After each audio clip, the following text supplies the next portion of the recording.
Lecture 3 chapter 5 similarity of bar magnets and solenoids magnetic field lines.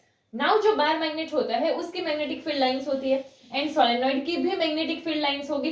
तो इन दोनों के बीच में क्या सिमिलैरिटीज है वो अगर हम देखें तो हमें पता है कि जो सोलेनॉइड है, सोलेनॉइड को हम क्या अज्यूम करते हैं तो कि large number of circulating current की तरह जो है हम सोलेनॉइड को अज्यूम करते हैं। तो सेम चीज हम बार मैग्नेट के लिए भी सोच सकते हैं कि उसमें सर्कुलेटिंग करंट्स हो। नेक्स्ट में अगर हम देखें तो अगर हमने एक चीज देखी थी कि बार मैग्नेट है, उस बार मैग्नेट को अगर हम ऐसे दो हाफ में कट कर दे तो क्या होता था, तो कि ये दोनों ही जो है वो इंडिपेंडेंट मैग्नेट की तरह बिहेव करते थे। तो सेम वे अगर हमारे पास कोई सोलेनॉइड है, उस सोलेनॉइड को भी अगर हम ऐसे हाफ में कट कर देंगे तो हमें दो सोलेनॉइड मिलेंगे। कि जैसे अगर हमारे पास ऐसे एक सोलेनॉइड है, इसे हम अगर ऐसे हाफ में कर देंगे तो हमें दो सोलेनॉइड मिलेंगे।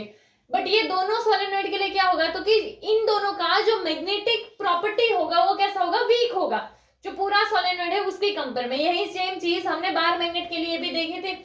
इसके अलावा कि बार मैग्नेट जो है उसकी मैग्नेटिक फील्ड लाइंस जो है वो कंटिन्यूअस क्लोज लूप बनाती थी कि जैसे ऐसे एक पॉइंट से ऐसे आकर दूसरे पॉइंट से एंटर करती थी।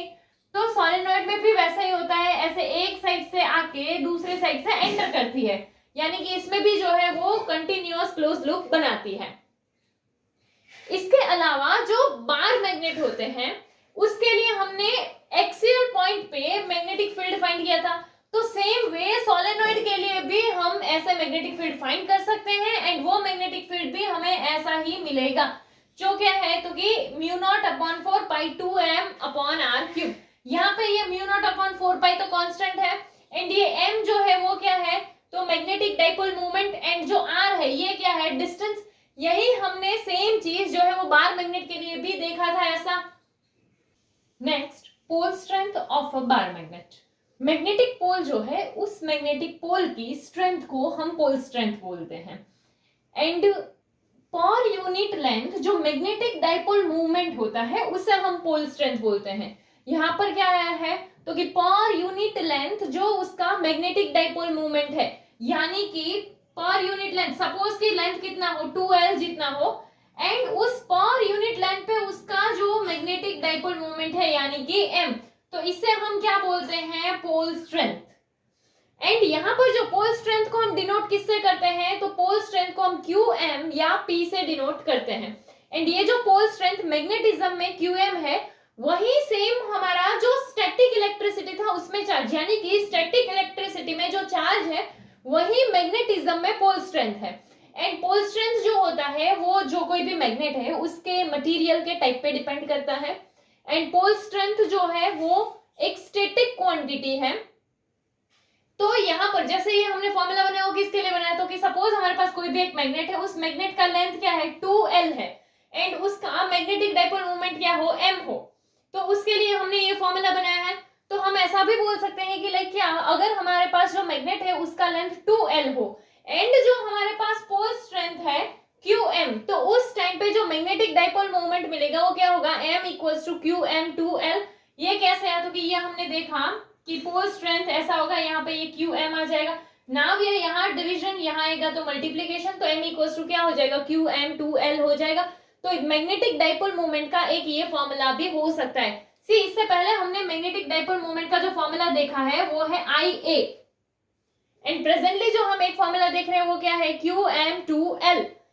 एंड अगर हमें पोल स्ट्रेंथ का यूनिट देखना है तो पोल स्ट्रेंथ का यूनिट क्या होता है एम्पियर मीटर।